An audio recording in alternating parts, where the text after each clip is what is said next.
All right, it's time to find a good movie to watch this weekend. We got our favorite movie reviewer, Jackson Murphy from lights-camera-jackson.com. How are you? Hello, Randy. Happy holidays to you and to everybody listening. And it's Spidey weekend. Woo! Oh, he's got it. We're doing our Zoom meeting, and he's got a Spider-Man T-shirt on.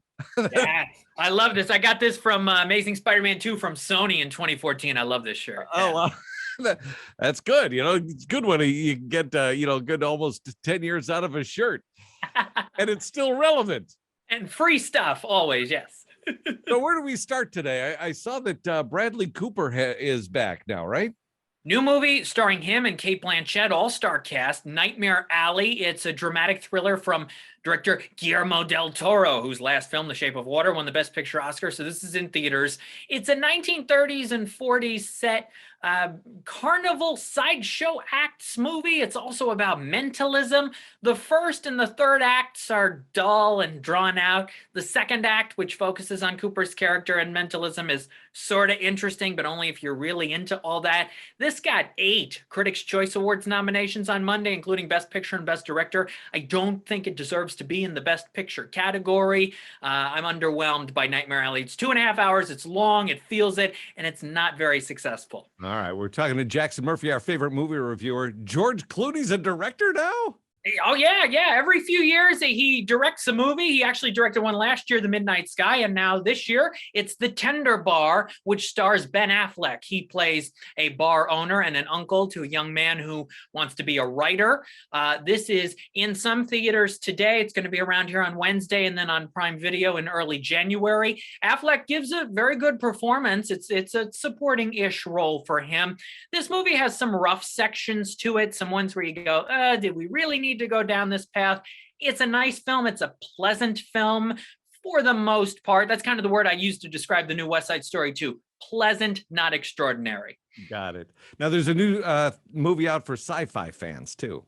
Yes, this one takes some chances. It's called Swan Song on Apple TV Plus, starring 2-time Oscar winner Mahershala Ali. He plays a guy who finds out he doesn't have long left to live. He has an illness. So he decides to take part in a scientific experiment that may keep a version of him alive. And that's all I'm going to say, because if you really want to go into this, you don't want to know too much. It's very ambitious.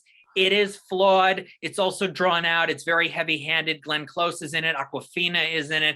They don't get to do a lot with their characters, with their roles. So it tries. It's not entirely successful. You may want to give it a chance. All right. Does he turn into a big green monster? I'm just wondering. No, that is not the twist. Oh, okay. All right. But Spider-Man is back. Yes, Spider-Man.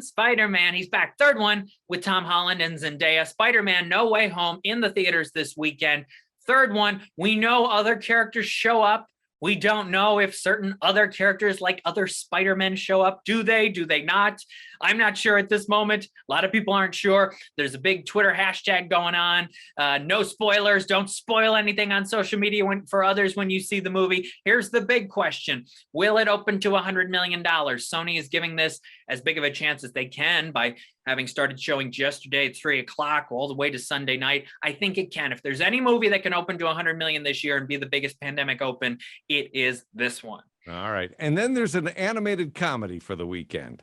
For the families on Paramount Plus, it is Rumble, an animated monster wrestling comedy, which has the voice cast of Will Arnett and Terry Crews, Tony Danza, and Stephen A. Smith gets to voice a commentator. He's really funny at this. I got the chance to talk to the director, Hamish Grieve, and it's fun. It really is. If you're a WWE fan, they work directly with the WWE on this. So families really enjoy this, especially the third act. Check out Rumble on Paramount Plus. Sounds good. We've been talking to Jackson Murphy, our favorite movie reviewer. We will put up all the trailers for these movies up on the blog today, along with our Zoom chat at 995theriver.com. Where can people find your stuff? The website is lights-camera-jackson.com. You can also go to Twitter at LCJ Reviews and Instagram at LightsCamJackson. All right, Jackson, got to ask, how many times are you going to watch Spider-Man this weekend?